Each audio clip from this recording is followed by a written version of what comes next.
Welcome to Bedtime Story Creepypasta. As I slammed the door shut and locked it, I collapsed to the floor, my back against the door. I was trying to catch my breath. The television blared away. "You don't believe in me," observed the ghost. "I don't," said Scrooge. "Did I really see what I thought I did? I hoped that this could be some hallucination brought on by a sip of curdled eggnog or undigested gingerbread." I shot over to the table in front of my couch in search of my phone. 45% battery life left. I just had to remember to plug it in soon. I unlocked it and dialed for help, turning on speakerphone. I listened as my dialing was met by brutal silence in return. Glancing down where it usually said for G, my phone now showed 0 bars of connectivity. Damn it. Had I forgotten to pay my bill? Did they conveniently just happen to shut it off when I needed it most? My next best guess was that the snowstorm was interfering with my connection. Luckily, my Wi-Fi was still working, so I was able to access the internet. My ears were interrupted by a loud thud on the roof. I stopped in place to listen. There was a second, similar thud. This was followed by 2 more slow thuds, then a single louder one, shaking my entire house. This culminated in a familiar sliding noise, an avalanche outside of my picture window. I waited and observed for more developments. I was startled by a knocking on my door. Was this thing knocking on my door, as if it was just here for a friendly visit? I cautiously lowered myself toward the ground and moved slowly toward the door. When I reached it, I stood up carefully to look through the peephole. The knock repeated. I looked through the peephole to see a guy. He was waving at me through the hole. I cautiously unlocked and opened the door, just enough to look through the crack and see who it was. It was the pizza guy, holding my pizza. I opened the door wider. "The snow assaulting both of us now," he said. "Here's your pizza, sir." "Hey, my car got stuck down the road, and I had to walk the rest of the way through this blizzard. Can I use your phone?" I opened the door fully and said, "Get inside. Quick." "Thank you," he said. "What a night to be out working. Now my car is stuck in this mess, and I don't know how I'm gonna get it out. How's your Christmas Eve so far?" "I don't think you're going anywhere anytime soon," I said. "Well, if I can just use your phone."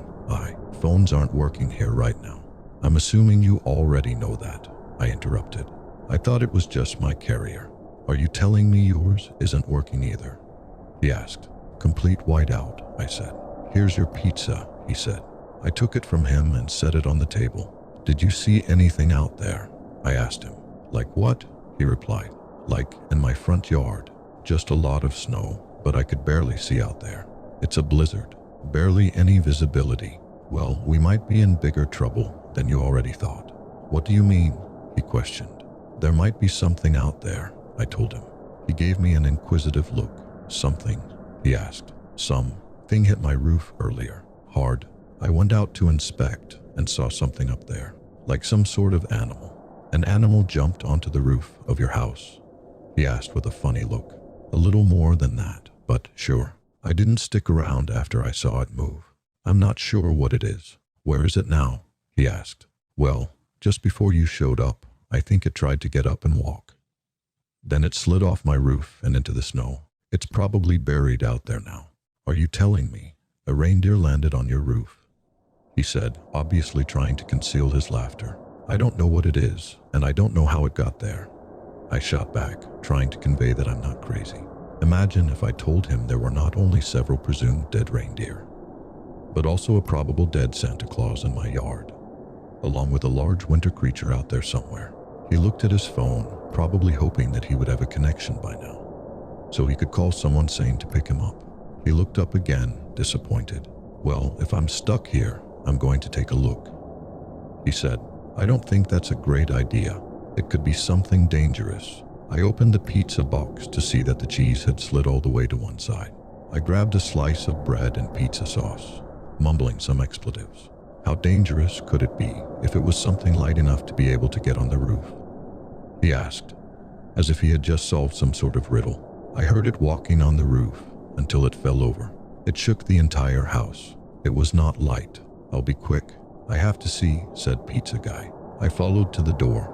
As he let himself out, I stood guard in the doorway, ready to close it on him if some giant Christmas monster were to reveal itself. Perhaps if the thing ate him, it would be satisfied and leave me alone. When he got out to the middle of the yard, he turned to look up at the roof. "Holly," he blurted. "What the sh?" I yelled at him. "Don't wake it up." "Wake what up? Those things are all dead." "Not those," I said in a hushed, harsh tone. "In the yard," I said, pointing toward the mounds in the snow. He turned and looked at the first mound, and then the new one that had just been formed by whatever tried to walk off of my roof. Dark patches protruded from it. He took slow, crunchy steps toward the mound. "Don't go near it, you idiot," I said in my best ASMR scream. But he continued. He reached out to touch one of the dark spots. "I think it's fur," he said, turning to look at me. As he looked in my direction, I heard it again. A low, guttural moan came from the mound, followed by an angry growl. He came running back to the door, but I wasn't quick enough to lock him out and let the beast eat him. He slammed the door behind him and yelled, "What is that thing?" at me. I have a feeling this is about to get a lot worse. Whatever is out there is still alive. The lights are starting to flicker. I'm afraid the electricity might go out because of this storm.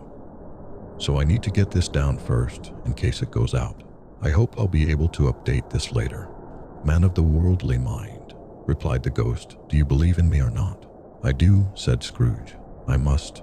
But why do spirits walk the earth, and why do they come to me?"